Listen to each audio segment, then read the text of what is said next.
இல்லை, இப்போ நாங்கள் பொதுவாக ஒவ்வொரு எக்ஸாம்னு வரும்பொழுது இட்ஸ் நாட் ஒன்லி ஃபார் ஸ்டூடெண்ட்ஸ்க்கான எக்ஸாம் மட்டும் கிடையாது. இது எங்கள் டிபார்ட்மெண்ட்டுக்கான எக்ஸாம் தான். எங்கள் டிபார்ட்மெண்ட் இருக்கிற இங்கே இருக்கிற உயர் அதிகாரிகள் இருந்து எல்லா மட்டத்திலும் இருக்கின்ற எங்களுடைய அதிகாரிகளுக்கான ஒரு பரீட்சை தான். ஸோ அதில் நாங்கள் பார்க்கும்பொழுது ஒவ்வொரு ஆண்டும் இந்த பகுப்பாய்வு வரும்பொழுதே பார்த்தீங்கன்னா வெறும் இன்னைக்கு மட்டும் நான் படிச்சது எப்படி உங்கள்கிட்ட லாஸ்ட் இயரோட கம்பேரிசன் மற்றோடதும் இருக்கும். அதில் ஒவ்வொன்றையும் எப்படி நாம் அதிகப்படியாக நம்மளை ஃபைன் டியூன் பண்ணிக்க வேண்டும் என்கிற விதத்தில் தான் டீச்சர்ஸ்க்கான ட்ரைனிங் இன்னைக்கு நாங்கள் அதிகப்படுத்தும். இன்னும் அதை அட்வான்ஸ் ஸ்டேஜுக்கு அதை கொண்டு போகணும்னு நாங்கள் ஆசைப்படுகிறோம். நாங்கள் அதனால தான் இன்றைக்கு எங்களுடைய புது அறிவிப்பை கூட நீங்கள் பார்த்துருப்பீங்க. திறன் அப்படிங்கிற ஒரு அறிவிப்பு நாங்கள் கொடுத்து வந்திருக்கோம். நாங்கள் அந்த திறன்கிற ஒன் ஆஃப் த அனௌன்ஸ்மெண்ட்ல பாத்தீங்கன்னா இந்த பிள்ளைகளுக்கான லாங்குவேஜ் ஸ்கில்ஸ் அண்ட் மெயினான மேக்ஸ் போன்ற அந்த சப்ஜெக்ட்டுக்கு எப்படி அதிகமான முக்கியத்துவம் அது சார்ந்து இப்போ ஒரு எஸ்சிஆர்டியில் இப்போ நீங்கள் அது ஒரு டிஸ்கஷன் போயிட்டு இருக்கு. அது கண்டிப்பாக இந்த கல்வியாண்டிலேருந்து அது வரும்போது இன்னும் அது பயனுள்ளதாக இருக்கும். அது 6ஆம் வகுப்பிலிருந்து 8ஆம் வகுப்பு வரை போதுமா என்று பார்த்தால் அது 12ஆம் வகுப்பு வரைக்கும் கொண்டு செல்ல வேண்டும் என்கின்ற அந்த முடிவும் நாங்கள் இந்த மாதிரி ரிசல்ட்டை பார்க்கும்போது தான் அந்த மாதிரியான முடிவும் வரும். ஆனால் எங்களை பொறுத்த ரிசல்ட் வருவதற்கு முன்பாகவே அது ஒரு தொலைநோக்கு ஃபோர்சி பண்ணி தான் இன்னைக்கு அது போன்ற திட்டங்களை நாங்கள் கொண்டு வரோம். கண்டிப்பாக நீங்க சொல்ற மாதிரி இன்னும் இது போதுமா என்று சொன்னால் இது பத்தாது. இன்னும் அதிகப்படியாக ஆங்கிலத்திலும் தமிழிலும் பிள்ளைகள் தேர்ச்சி பெறுகின்ற அதிகமான மார்க் வருகின்ற அந்த ஒரு நிலையும் கண்டிப்பாக நாங்கள் உருவாக்கணும். இல்லை, நான் இப்போ ஏற்கனவே அறிவிச்ச மாதிரி ஜூன் 2 தான் இருப்போம். இப்போ இருக்கிறோம் நாங்கள் இது வரைக்கும்.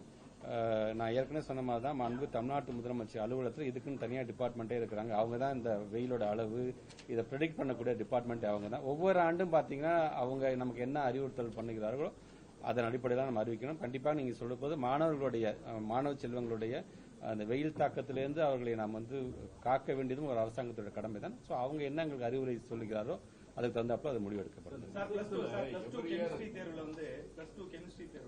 ஒரே தேர்வு மையத்தை சேர்ந்த நூற்றுக்கணக்கான மாணவர்கள் 100 மதிப்பெண் அது ஒரு சஸ்பெக்டாவே இருக்கு சார். விசாரணை போயிட்டு இருக்கீங்களா? எந்த லெவல்ல இருக்கு? அதான் சொல்றேன். செஞ்சிலே நடந்திருக்கு. இப்ப ஜென்ரலா நான் ஒண்ணு கேட்கறேன் உங்கள்கிட்ட. எங்க பிள்ளைங்க இப்ப எக்ஸாம் எழுதுறாங்க, எங்க டீச்சர்ஸ் பாடம் நடத்துறாங்க, சரியா? இப்ப நீங்க அந்த கிரெடிட் எங்களுக்கு நீங்க கொடுக்க மாட்டீங்க இல்லையா? நீங்க ஒரு சஸ்பெக்டா வைப்பீங்க. நம்மள நாமளே பெருமையா பேசிக்க மாட்டோம். பொதுவாக எப்போதுமே இருக்கிறது தான். வெளியில இருக்காங்க, வெளியில ஸ்டேட்ல உள்ளவங்க மட்டும் நம்மள பெருமையா பேசுங்க. இப்ப நீங்க சொல்றீங்க பாத்தீங்களா சார், எங்களுக்கு இல்ல ஒன்னும் சார் விஷயம் தெரிஞ்சா எங்களுக்கு சந்தோஷம் தான் சார் நினைக்கிறீங்களா? இப்ப இந்த ஸ்கூலை சார்ந்தவங்க லாஸ்ட் இயர்ல என்ன பண்ணாங்கன்னு யாராச்சும் பாத்திருக்கீங்களா? 99 99 மார்க் 104 பிள்ளைங்க எடுத்திருக்காங்க இந்த ஸ்கூல்ல சார்ந்திருக்காங்க. அப்ப லாஸ்ட் இயர் அதே மாதிரி சந்தேகப்படுவீங்களா?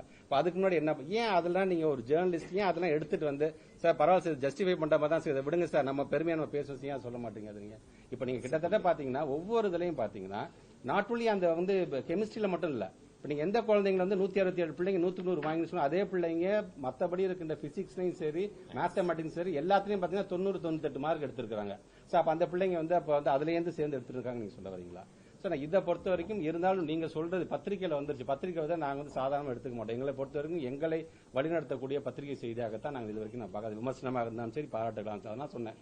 அவங்க சொல்லிட்டாங்க, ஒரு சந்தேக பறவை மேல திருப்பிட்டாங்க, ஆளாருக்கு சோசியல் மீடியாவில் போட ஆரம்பிச்சிட்டாங்க. அது சார்ந்து இப்ப என்கொயரி பண்ணுங்கன்னு சொல்லிட்டு இப்ப நேற்று முதல்கட்ட என்கொயரியில பண்ணியாச்சு ஃபுல்லாவே. சோ அதுல இந்த மாதிரி கொஸ்டின் பேப்பர் லீக்கேஜ்ங்கிறதோ இல்ல அது சார்ந்து யாரெல்லாம் அதுல சம்பந்தப்பட்டிருக்கிறாங்க, அங்க யார் கஸ்டோடியன் பாயிண்ட்ல யார் இருந்தா, யார் டிஓ இருந்து அந்த கொஸ்டின் பேப்பர் போய் எடுத்துட்டு போனது யாரு, அங்க இருந்த சூப்பர்வைசர் யாரு, அவங்க எந்த ஸ்கூல்ல சார்ந்தாங்க, அந்த சூப்பர்வைசர் உள்ளபடியே கெமிஸ்ட்ரி டீச்சரா இல்ல வேற சப்ஜெக்ட் டீச்சரா, இப்படி கிட்ட 100 பேரை கொண்ட ஒரு ஃபர்ஸ்ட் லெவல் ஆஃப் என்கொயரி நாங்க முடிச்சிட்டோம். பட் இருந்தாலும் அதை நான் விட மாட்டேன். திருப்பி அதை நீங்க பாருங்க. நீங்க சப்போஸ் உள்ளபடியே 167 பேர் நம்ம பிள்ளைங்க கண்டிப்பா அந்த 100 வாங்கிருக்காங்க. டீச்சர்ஸோட அந்த ட்ரைனிங் தான் அந்த மாடல் நம்ம எடுத்துட்டு ஒட்டுமொத்த தமிழ்நாட்டில் இருக்கின்ற பிள்ளைங்க 100 வாங்குறதுக்கு என்ன செய்வோமோ அதை நம்ம தெரிந்து கொள்ளலாம் என்கின்ற அறிவுரை நான் சொல்லிட்டு தான் வந்திருக்கேன். நான் கண்டிப்பா அந்த செய்தி வரும்போது உள்ளபடியே எல்லா பத்திரிகை நண்பர்களுக்கும் நான் எடுத்துனேன். ஒரு காலத்துல மார்க் அதிகமா இருப்பாங்க, சென்டம் அதிகமா இருக்கும். இப்ப அது கணிதம் பின்தங்கிய நிலையிலே இருக்கு. நீங்க வெளியிட்ட போன வாரம் வெளியிட்ட ஆய்வறிக்கையில கூட 8th ஸ்டாண்டர்ட் கணிதம் பின்னால தான் இருக்கிறாங்க. இது நம்ம கணிதத்தை முன்னிலைப்படுத்துறதுக்கு என்ன செய்ய போறோம்? இப்ப இந்த ஸ்டேட் டெவலப்மெண்ட் பிளானிங் கமிஷன் ஒரு ரிப்போர்ட் எனக்கு சிஎம் கொடுத்தாங்க. நாங்களும் அதை ஃபுல்லா எங்க டிபார்ட்மெண்ட் ஃபுல்லா உட்காந்து பார்த்தோம். நீங்க சொல்ற மாதிரி 3வது வகுப்பை சார்ந்திருக்கின்ற பிள்ளைகள் கணக்கு பாடத்துல நேஷனல் ஆவரேஜை விட அதாவது நேஸ்ல கொஞ்சம் நமக்கு ஒரு கம்மியான ஒரு பாயிண்ட் காமிச்சிருக்காங்க. 5th ஸ்டாண்டர்ட் 8th ஸ்டாண்டர்ட் பொறுத்த வரைக்கும் ஆங்கில பாடத்தில் நம்ம கொஞ்சம் குறைஞ்சிருக்கோம். But apart from that 8th ஸ்டாண்டர்ட்ல படிக்கிற குழந்தைகள் கணக்கில் வரும்போது நேஷனல் ஆவரேஜை விட நம்ம கொஞ்சம் அதிகமாக தான் இருக்கிறோம் என்று சொன்னால் அது பத்தாது. அது ஆக்சுவலாக நீங்க சொல்ற மாதிரி இப்ப இந்த 8வது படிக்கிற பிள்ளைகளை பொறுத்த வரைக்கும் எங்களுக்கு வந்து இந்த கொரோனா பேட்ச்ல வந்த பிள்ளைகள் அதுக்கு நாங்க தயார்படுத்துறது எங்களோட கடமை தான். ஏன்னா 9, 10, 11, 12 எப்படியோ பசங்க நம்ம டீச்சர்ஸ் ப்ரெஷர் பண்ணி போட்டு அவங்க 12th நல்ல ரிசல்ட் நம்ம கொடுத்துறோம். பட் ஆனா அது மட்டும் போதுமா சொன்னா 8வது வரைக்கும் இருக்கிற அந்த பேசிக் அந்த கற்றல் என்பது அவசியம் தான். அதனால தான் நான் சொன்ன மாதிரி இந்த திறன் அப்படிங்கிற நாங்க ஒரு அனௌன்ஸ்மெண்ட் நாங்க கொடுத்துருக்கோம். அது இந்த வருஷம் வரும்பொழுது அதோட இம்பாக்ட் கண்டிப்பா எப்படி எண்ணும் எழுத்துமோட இம்பாக்ட் வந்து நமக்கு 3ஆம் வகுப்பு 5ஆம் வகுப்புல வந்து ஒரு நல்ல ரிசல்ட் நமக்கு கொடுத்திருக்கின்றதோ, இல்லம் தேடி கல்வி எப்படி அந்த கொரோனா பேட்ச் சார்ந்த பிள்ளைகளுக்கு 8ஆம் வகுப்புல ஓரளவுக்கான ரிசல்ட் இம்பாக்ட் கொடுத்திருக்கின்றதோ, அந்த மாதிரி திறன் என்கின்ற ஒரு மிகப்பெரிய ஒரு இந்த திட்டம் என்பது அடுத்த ஆண்டு ஒரு மிகப்பெரிய ஒரு இம்பாக்ட் கொடுக்கும்.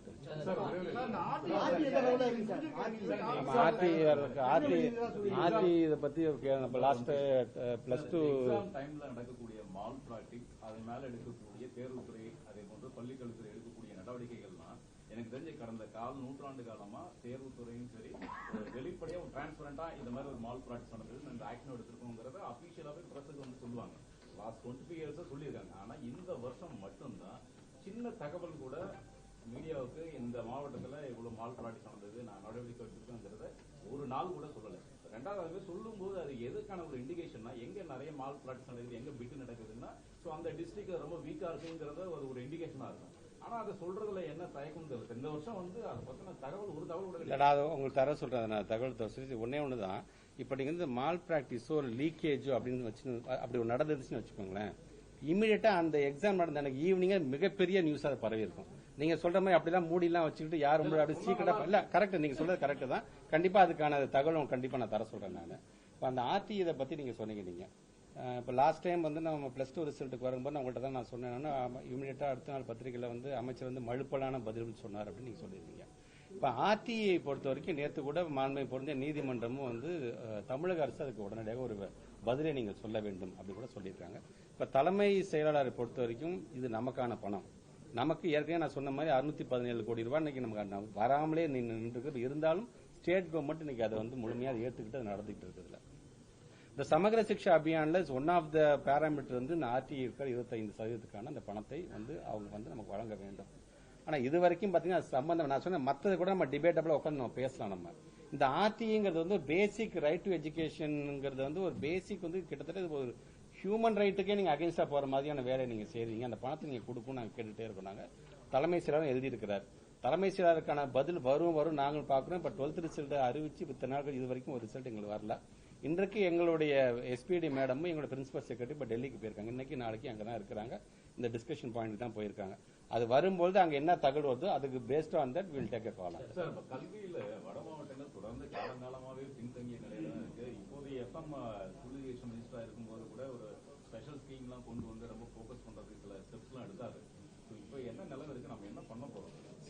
நார்த் பொறுத்த வரைக்கும் இப்போ ஓரளவுக்கு நம்ம கொஞ்சம் முன்னேறி இருக்குன்னு நான் சொல்லணும். இப்போ கிருஷ்ணகிரியில நீங்க லாஸ்ட் 12th நீங்க பாத்தீங்கன்னா கொஞ்சம் ஓரளவுக்கு முன்னேறி இருக்கும். அந்த கிருஷ்ணகிரியுடைய பழைய கலெக்டர் கூட நாங்க பார்க்கும்போது கூட she was so happy. But ஏன்னா நீங்க சொல்ல மாதிரி நார்த்துக்கு அதிகப்படியாக சொல்லும்போது இந்த எங்களோட டீச்சர்ஸ்க்கான ரெக்ரூட்மெண்ட் வந்து நாங்க இன்னும் அங்க வந்து நிறைய கொஞ்சம் ஃபில் பண்ண வேண்டியது ஒரு சில இடத்துல இருக்குது. I accept that. இந்த ரெக்ரூட்மெண்ட் இந்த ஆண்டுக்கான அந்த ரெக்ரூட்மெண்ட் வரும்போது அதுல தான் அதிகப்படியாக ஃபோக்கஸே பண்ணணும். எந்த ரெக்ரூட்மெண்ட் முதல்ல நார்த் சைடில் போய் நம்ம டீச்சர்ஸ் வந்து வேலை பார்க்கணுங்கிற அது மாதிரியான ஒரு முடிவே நாங்கள் கண்டிப்பாக எடுத்திருக்கிறோம். நீங்க சொல்ற மாதிரி south delta and other region மட்டும்தான் எல்லா பிள்ளைங்களும் நம்ம பிள்ளைங்க தான். அதுக்கான ஃபோக்கஸ் இன்னைக்கு நிறைய பேர் இன்னைக்கு அச்சீவர்ஸ் ஆஸ்பிரண்ட் ஸ்டூடெண்ட்ஸ் எங்க இருக்காங்க பார்த்தீங்கன்னா அங்கதான் இருக்கிறாங்க. குறிப்பாக தருமபுரி மாவட்டத்துக்கு நாங்க இருக்கின்ற ஒரு லைப்ரரிக்கு நாங்க போகும்போது போட்டித் தேர்வுக்கு அதிகப்படியாக அந்த லைப்ரரியை பயன்படுத்துறீங்கன்னு பாத்தீங்கன்னா தருமபுரி கிருஷ்ணகிரி அந்த பிள்ளைங்களை தான் உள்ளபடியே சோ ஹாப்பி. சோ அந்த சிஸ்டம் அந்த பார்வை என்பதை நம்ம மாற்ற வேண்டும் என்ற விதத்தை இன்னைக்கு நம்ம உழைச்சிட்டு இருக்கிறோம். கண்டிப்பாக இந்த அனௌன்ஸ்மெண்ட்ல நம்ம கொண்டு வந்திருக்கின்ற ஒரு சில அறிவிப்புகள் ஒரு சில ஸ்கீம் சார்ந்திருக்கின்ற அறிவிப்புகள்லாம் ஒரு நல்ல ஒரு இம்பாக்ட கொடுக்கும் அப்படிங்கிற ஒரு நம்பிக்கை எங்களுக்கு அடுத்த ஆண்டு இருக்கு. பட்டதாரி ஆசிரியர்கள் வந்து ஒரு வருஷம் ஆச்சு சேஷனல் லிஸ்ட் வெளியிட்டு தொடர்பான வழக்கு வந்து நீதிமன்றத்தில் இருக்கு. அது எந்த அளவில் நம்ம மேம முடிக்க போறோம், அப்புறம் அந்த சீட் இன்க்ரீஸ் பண்ணணும் ஒன்றும் இல்லை. எனக்கு ஏற்கனவே எங்களை பொறுத்த வரைக்கும் இப்ப நாங்க சொன்ன இந்த ரெக்ரூட்மெண்ட் அந்த 3192 பேர் நாங்க உள்ள கொண்டு வந்துட்டோம்னா அடுத்த கட்டம் எங்களை நாங்க சீட்டை நாங்க இன்க்ரீஸ் பண்ணிட்டே போயிடும். சீட்டை இன்க்ரீஸ் பண்றதுக்காக ஒரு துறைக்கு வந்து எவ்வளவு வேகன்சி எல்லாத்துக்குமே தெரிஞ்சதுதான்.